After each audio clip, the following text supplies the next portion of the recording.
বৃষ্টির দিনে কারো জন্য পৌষ মাস, কারো জন্য সর্বনাশ। বেশি পরিমাণে পুঁজি কাটিয়ে লাভ নাই, দিন শেষে আপনাকে হতাশা ভুগতে হবে। গরু পালতে পালতে কিন্তু দিনে দিনে অভিজ্ঞতা হয়। প্রতি মুহূর্তেই নতুন উদ্যোক্তা তৈরি করার জন্য আমরা আপনাদের সামনে ভিডিও নিয়ে আসি। আমরা নতুন উদ্যোক্তার জন্য আমরা বিনা পয়সায় কাটিং দিতেছি। আপনাদের যারা ঘাসের কাটিং লাগবে আপনারা আমাদের কাছ থেকে নিতে পারেন। আমার বাসা থেকে এসে, নেত্রকোনা থেকে এসে আপনার নিয়ে যেতে হবে। যদি আপনার কারো যদি না লাগে, নতুন উদ্যোক্তা ভাইরা যারা আছেন, এই যারা ঘাসের কাটিং নিয়ে আপনি আপনার জীবনের যাত্রা শুরু করতে পারেন। আমরা বিনা পয়সায় দিতেছি আপনাদের সবার হাতে তুলে। এই বৃষ্টির দিনে কারো জন্য পৌষ মাস, কারো জন্য সর্বনাশ। কারণ আমাদের বৃষ্টির জন্য আমরা গরুর জন্য ঘাস সংগ্রহ করতে পারি না। কারণ আজকে গরুকে শুকনা কর দিতেছি। কারণ হচ্ছে আমাদের ঘাসের জমিতে পানি উঠছে, যার কারণে আমরা বহুত কষ্টে গরুগুলো লালন পালন করতেছি। আমার অনেক উদ্যোক্তা ভাই আছে যে আপনারা গরু লালন পালন করতে চান। গরু লালন পালন করার আগে আপনি পর্যাপ্ত পরিমাণ ঘাস চাষ করুন এবং উঁচু জমিতে ঘাস চাষ করুন, যাতে আপনার পানিগুলো অপুষ্টিজনিত কারণে না ভুগে, আপনি যেন ভালো একটি লাভের মুখ দেখতে পারেন। আমার প্রতিটা নতুন উদ্যোক্তা ভাইদের জন্য এই ভিডিওটি। আপনারা কোন গরু দিয়ে কামার শুরু করবেন?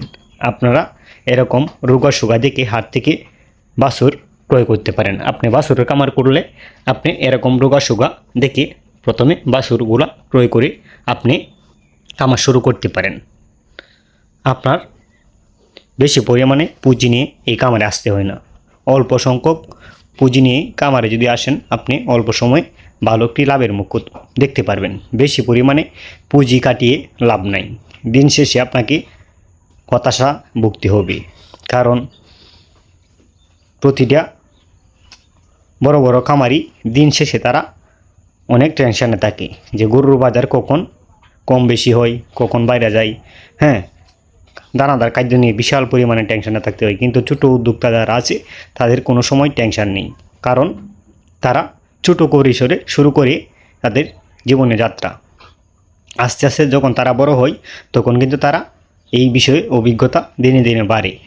আপনি যদি নতুন কামারি হয়ে থাকেন, আমি আপনাকে বলবো আপনি ছোট ছোট বাছুর দেখে হাত থেকে ক্রয় করে আপনি কামার শুরু করুন।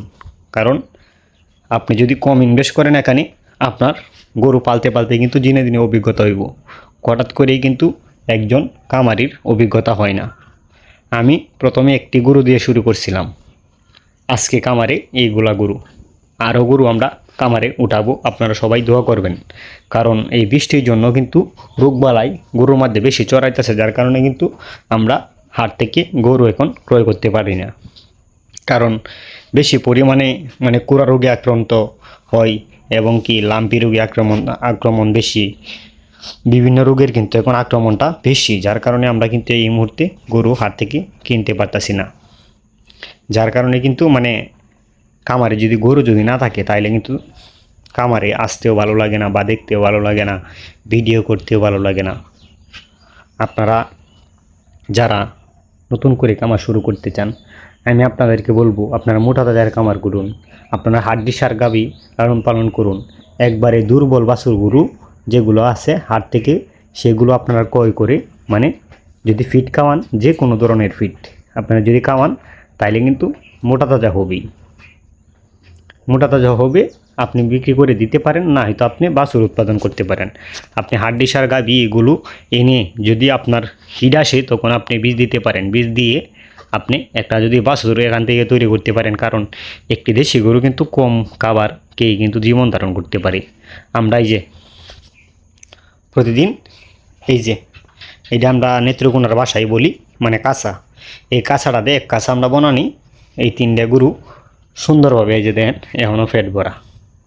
অল্প পরিমাণে গাছ দিছি, কারণ এখন আমাদের ঘাসের জমিতে যে এখন পানি, দেখেন আমাদের চতুর্পাশে পানি।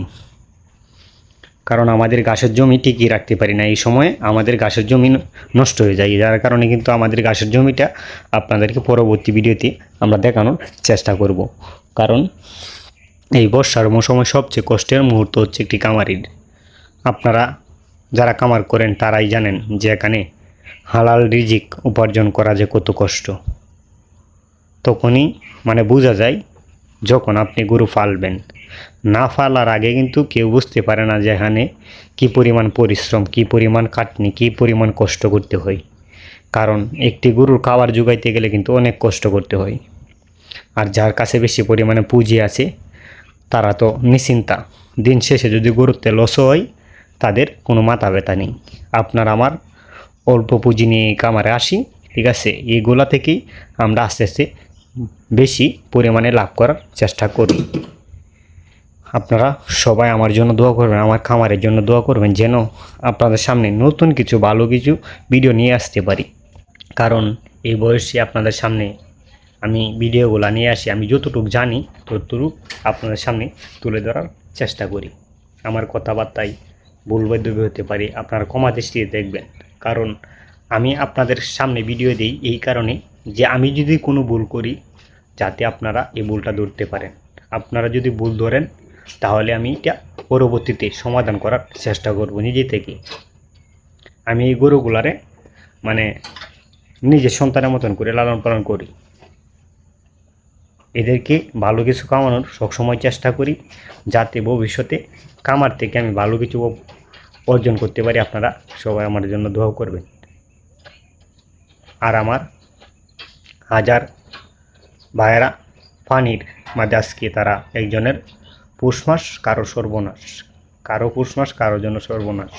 সেই ভাইদের জন্য দোয়া করবেন যেন পানি থেকে আল্লাহ তাআলা পানি যেন দ্রুত সরিয়ে নেয়, দ্রুত যেন পানিগুলো সরে যায়।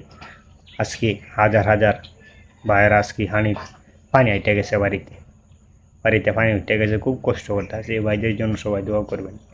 এই বলে আমার ভিডিও শেষ করলাম। আসসালামু আলাইকুম।